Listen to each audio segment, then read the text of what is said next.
Hello and welcome. Today we're going to learn how to start a painting. Now, the first thing you need to do when you start a painting is to think about what subject you want to do. So, for example, a traditional choice will be a landscape, such as Turner's, or a portrait, such as Rembrandt's. Now, you can choose an abstract these days too, like a Frank Stella. Once you've thought about that, what subject you want to do, you have to think about what kind of material are you going to paint on. So, for example, you could choose a canvas like a traditional painter, or you could choose a piece of paper, or even now you could choose a brick wall. Now, once you've thought about that, you need to think about where you're going to paint. Are you going to paint on an easel in a studio, or if you're painting on a brick wall, then you're painting in the street? Now, once you've thought about that, then you need to think about the paint that you need to use. Now, you could use oil paint, or you could use acrylics, or you can make your own paint, perhaps out of food. Now, after that, you think about the colours that you're going to apply to the canvas in order to get the effects you need. After that, you need to think about the brushes, and brushes come in all sorts of different sizes. You could have really long brushes, like in the Paul McCarthy video, or you could have really small ones, like the ones that Dali uses when he paints his microscopic canvases. Now, after that, you have to think about what kind of, well, you don't even need to think about this. You need a hand. You need your hand to paint things with. Now, it doesn't matter what your hand looks like, and it's not your choice what it is. But I've seen podgy painters with really stubby hands, and I've seen very delicate hands, like feathers. So it doesn't matter about the hand, but it's a very important thing to have. Now, after you've got your hand, then you need to think about how you're going to hold your brush. Now, you could hold your brush like a wand, like this. Or you could hold it like a biro, like you're writing an essay. Or you could hold it like a dagger. Or you could hold it like a dart. Now, these are just a couple of ways. You could think of other ways of holding this brush. You could hold it, anyway, I'm not going to think about those things right now. Next, you need to think about the marks you're going to make. So are you going to make very gestural things on your canvas or your material that you're going to paint on? Or are you going to make very small dashes? So think about those things. Now, after you've thought about the marks you're going to make, you will need your eyes. You'll need your eyes, even if you're colorblind or anything. The thing about painting is it's a very visual thing. It's not really about the qualities of feeling or sound.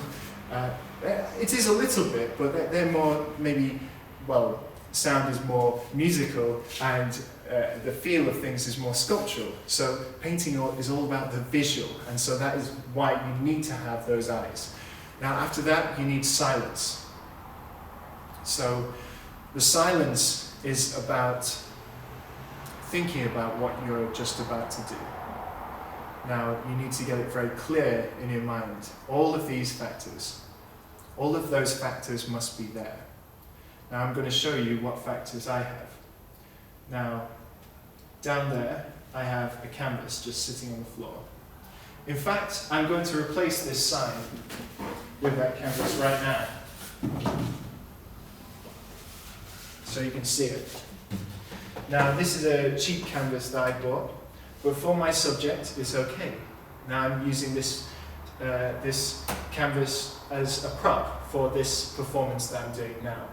Now, you've got, as I've said, you've got other subjects that you're going to do, but for mine, this is the perfect one. Now, once I've got the canvas there, I've set it on my easel because I think this is a fantastic thing to use.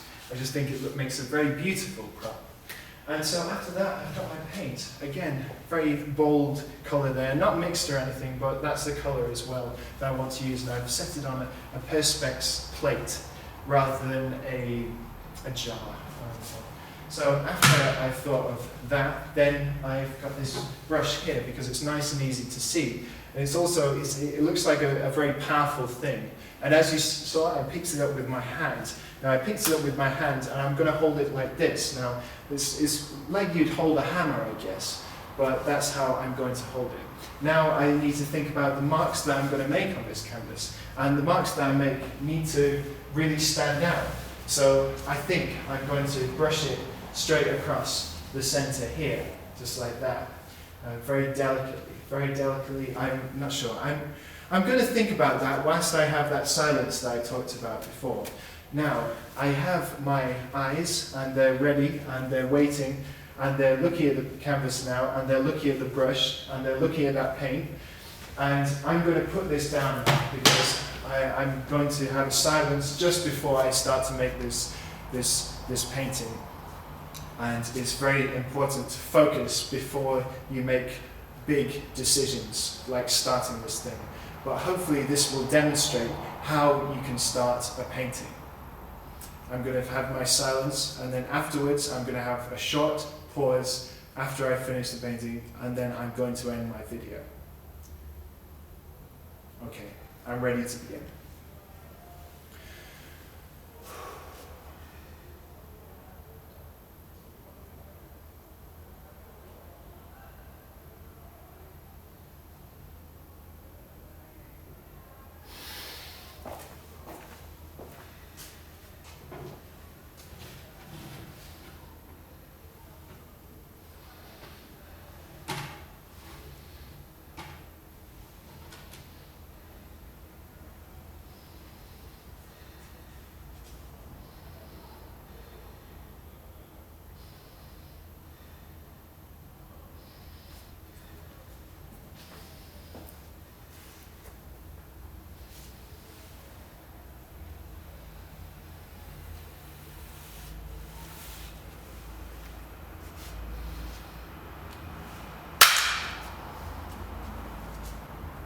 And that is how you start a painting.